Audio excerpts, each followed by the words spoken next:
Halo semuanya, ketemu lagi dengan saya Hibra di tutorial visualisasi Power BI Dashboard. Nah, pada video kali ini kita akan belajar tentang bagaimana caranya untuk melakukan pengolahan data di Power Query. Ada beberapa contoh yang akan kita buat nanti. Misalnya, kita mau melihat bagaimana caranya untuk mengubah tipe data. Kita juga bisa lihat bagaimana caranya untuk menghilangkan baris yang kosong. Lalu, kita juga akan bisa melihat bagaimana caranya untuk menghilangkan baris duplikat. Karena biasanya baris duplikat ini juga dapat mengganggu keakuratan dari data yang kita visualisasikan. Selain itu, kita juga bisa melihat bagaimana caranya untuk menghapus kolom tertentu. Karena kolom yang terlalu banyak yang tidak kita gunakan juga dapat mempengaruhi performa dari visualisasi dashboard yang akan kita buat. Berikutnya juga kita bisa lihat bagaimana caranya untuk mengganti nama kolom agar nama kolom tersebut lebih mudah untuk diidentifikasi. Dan kita juga bisa melihat bagaimana caranya untuk melakukan split column agar data yang kita gunakan itu bisa lebih efisien. Oke, langsung aja kita mulai ya. Oke, ini saya udah masuk ke Power BI Desktop. Dari Power BI Desktop ini, ketika kita mau melakukan pengolahan data, maka kita harus masuk ke table Power Query. Untuk bisa masuk ke table Power Query, kita bisa klik Home, lalu dari tab Home, kita bisa klik Transform Data. Nah, ini kita udah masuk ke Power Query window, di mana di sini kita bisa melihat ada beberapa data yang tadinya udah kita import. Nah, pada tutorial kali ini kita tidak akan menggunakan Candy Factories yang kita masukkan dari Google Sheet agar data yang kita buat bisa lebih efisien. Jadi kita mau hapus dulu data Candy Factories di sheet ini. Caranya kita klik kanan, kemudian kita klik delete. Lalu kita klik delete. Oke, data Candy Factories GC tersebut sudah hilang ya.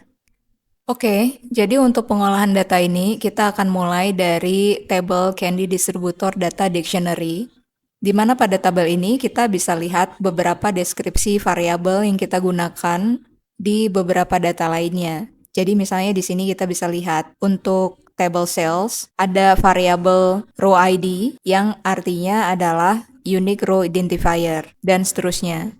Jadi dengan melihat data dictionary ini, kita juga bisa mempelajari beberapa variabel data yang digunakan di data table lainnya.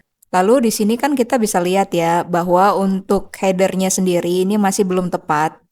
Jadi kita mau memasukkan baris pertama ini untuk menjadi header dari table ini. Jadi caranya, di bagian toolbar yang ada di atas, kita klik Use First Row as Header. Nah, di bagian drop down ini ada dua pilihan. Untuk case ini kita pilih opsi yang pertama. Nah, maka secara otomatis dia akan menggunakan baris pertama itu sebagai header dari table ini. Berikutnya, kita juga mau menghilangkan beberapa baris yang nggak ada isinya. Nah, di sini kan kita bisa lihat ya, bahwa sebenarnya baris yang ada isinya itu cuma sampai baris ke-45. Nah, sehingga untuk baris yang lainnya itu kita mau hapus. Nah, caranya kita bisa masuk ke toolbar yang ada di atas, lalu kita klik Remove Row. Nah, di sini akan muncul beberapa opsi dari drop-down ini. Nah, kita pilih Remove Blank Rows. Ini kita klik. Nah, maka di sini kita bisa lihat bahwa baris yang ada di tabel ini hanya sampai dengan baris ke-45 aja. Nah, baris yang tadinya kosong udah secara otomatis dihapus. Lalu, untuk beberapa step yang kita lakukan di Power Query ini, kita bisa lihat di bagian kanan, ini ada namanya Applied Step, di mana di sini beberapa action yang tadi udah kita lakukan, kita bisa lihat. Ya, sehingga kalau misalkan kita mau kembali kepada action yang sebelumnya, kita tinggal klik aja tanda silang yang ada di masing-masing activity yang ada di Applied Step. Nah, perlu juga diperhatikan bahwa di bagian Power Query ini kita tidak ada opsi undo seperti di beberapa platform yang lainnya. Sehingga untuk bisa memasukkan applied step ini itu sangat penting agar ketika kita melakukan kesalahan kita bisa kembali ke step yang sebelumnya. Nah, di sini kita bisa lihat untuk beberapa data yang ada di table Candy Distributor Data Dictionaries ini sudah oke semua. Dari mana saya tahu bahwa ini tabelnya sudah oke? Saya bisa lihat dari indikator warna yang ada di header. Jadi kalau kita bisa lihat ini warnanya biru muda seperti ini artinya kondisi table datanya semua sudah oke. Atau kita juga bisa hover atau kita geser mouse kita ke headernya. Jadi kalau kita geser, di sini kita bisa lihat deskripsinya bahwa dari 45 baris itu datanya 0% error dan 0% empty. Artinya data yang ada di table ini sudah oke dan sudah siap untuk kita gunakan. Lalu hal yang sama juga kita akan lakukan untuk Candy Factories. Nah, di sini kita mau lihat apakah datanya di sini sudah kita bisa gunakan. Nah, di sini untuk tipe datanya sendiri, Factories ini tipe datanya adalah teks. Ini udah benar ya. Lalu untuk latitude dan longitude ini tipe datanya adalah numerik. Lalu untuk table Candy Products kita coba lihat ya. Nah, di sini untuk tipe data division ini sudah tepat ya, menggunakan tipe data teks. Lalu untuk product name juga ini tipe datanya udah tepat karena menggunakan tipe data teks. Begitu juga dengan factories dan product ID, ini tipe datanya juga udah tepat. Dan untuk unit price dan unit cost juga ini menggunakan tipe data desimal ya. Jadi saya pikir ini juga udah tepat. Kemudian untuk candy sales kita masuk ke sini.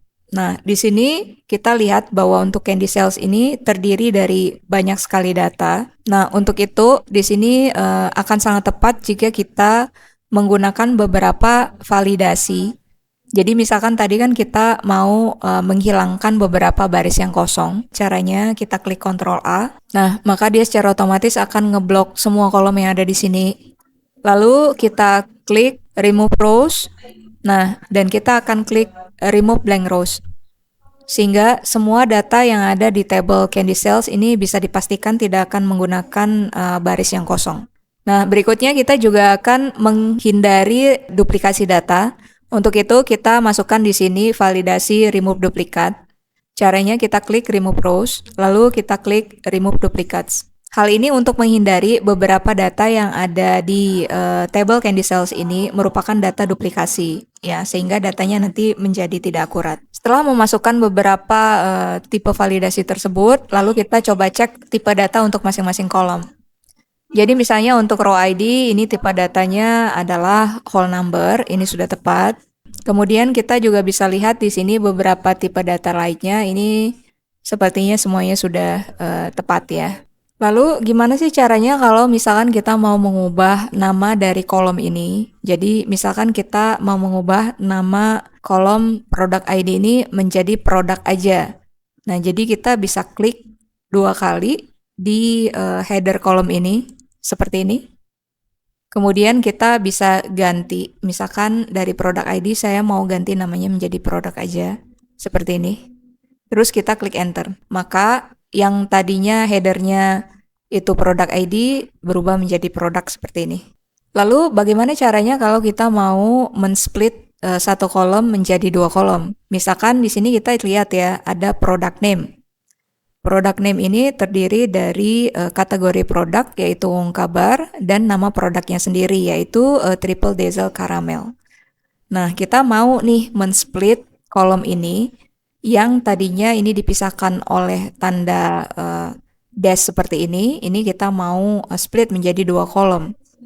Caranya kita klik kolomnya, kemudian di bagian toolbar yang ada di atas kita klik split column. Nah, di sini akan muncul beberapa opsi. Nah, kita pilih opsinya by delimiter karena kita mau memisahkan data yang ada di kolom ini berdasarkan tipe delimiternya. Jadi kita klik by delimiter. Nah, kemudian akan muncul pop-up window seperti ini. Lalu kita klik custom dan di sini kita masukkan tipe delimiternya tanda dash seperti ini. Lalu kita klik OK. Nah, maka dia akan muncul seperti ini. Untuk headernya sendiri, ini kita bisa ganti ya. Misalkan untuk product name-nya ini yang wong kabar kita bisa ganti menjadi produk kategori. Kemudian yang kedua, untuk nama produk sendiri ini kita bisa ganti jadi product name seperti ini. Oke, jadi di sini kita lihat ya bahwa untuk header yang ada di kolom product name ini masih belum berwarna biru, jadi masih berwarna abu tua seperti ini. Artinya masih ada beberapa baris yang sifatnya masih kosong. Nah, untuk ini perlu kita ubah ya. Nah, di sini kita lihat bahwa masih ada beberapa data itu yang sifatnya null, sehingga itu perlu kita ubah. Jadi misalnya kita mau convert data null ini menjadi product name general. Caranya, kita klik kanan, kemudian kita klik replace values. Nah, di bagian value to find, ini kita masukin null, seperti ini. Lalu kita klik replace with, menjadi general, seperti ini. Lalu kita klik OK. Nah, di sini kita bisa lihat bahwa untuk beberapa data yang tadi sifatnya null, ini udah berubah menjadi general seperti ini. Lalu untuk header product name sendiri, ini udah berubah menjadi biru. Artinya semua data yang ada di dalam kolom product name, ini semuanya sudah terisi dengan benar. Berikutnya kita masuk ke dalam table Candy Targets. Di sini tabelnya cukup sederhana, di mana kita bisa lihat untuk masing-masing divisionnya itu ada target sales-nya. Lalu yang terakhir, untuk tabel US Zips, ini berisi beberapa data dari masing-masing kota dan daerah yang ada di US beserta kode posnya. Di sini kita bisa lihat ada satu kolom yang namanya parent ZCTA. Ini isinya sepertinya kosong, jadi kita bisa klik di drop down-nya. Ini isinya blank. Nah, untuk itu kolom ini kita mau hapus. Caranya, kita bisa klik di kolom ini, kita klik kanan, lalu kita klik remove. Nah, maka kolom itu sudah bisa kita lihat di sini sudah terhapus ya.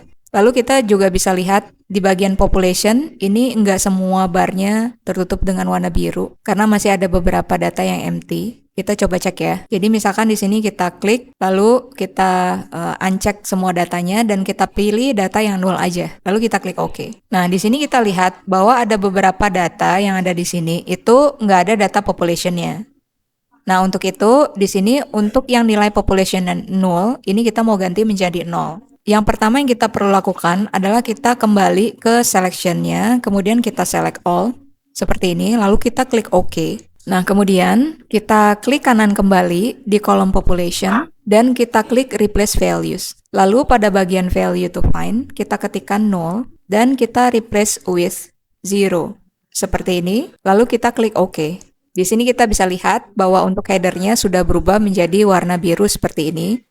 Dan kita coba klik di bagian drop down.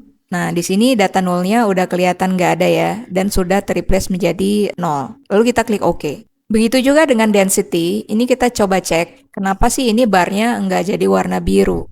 Nah, ini kita klik.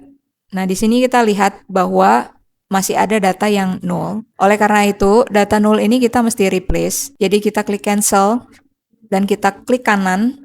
Hal yang sama kita lakukan seperti di kolom population. Kita klik replace values. Kemudian pada bagian value to find, kita ketikkan null, dan kita replace with 0. Seperti ini.